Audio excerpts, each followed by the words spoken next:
আমার নাম কথা বৈরাগী। আমি একটি কবিতা আবৃত্তি করছি। কবিতার নাম কাজলা দিদি। যতীন্দ্রমোহন বাগচি। বাড়িবাগানের মাথার উপর চাঁদ উঠেছে ওই, মাগো আমার শোলকবেলা কাজলা দিদি কই।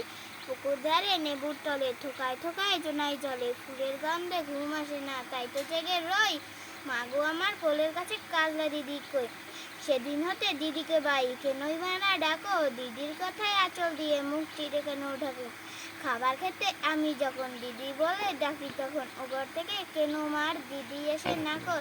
আমি ডাকি তুমি কেন চুপটি করে থাকো, কাল যে আমার নতুন ঘরে পুতুল বিয়ে হবে, দিদির মতো ফাঁকি দিয়ে আমিও যদি লুকোয় গিয়ে তুমি তখন একলা করে কেমন করে রবে। আমিও নাই দিদিও নাই কেমন মজা হবে, বইচা পাতে ভরে গেছে শিউলি গাছের তল, মারাস নে মা পুকুর থেকে আনবি যখন জল।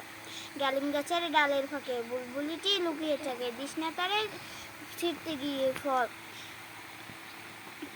দিদি এসে শুনবে যখন বলো মা কি বল, বাঁশবাগানের মাথার উপর চাঁদ উঠেছে ওই, এমন সময় মা গো আমার কাজলা দিদি কই।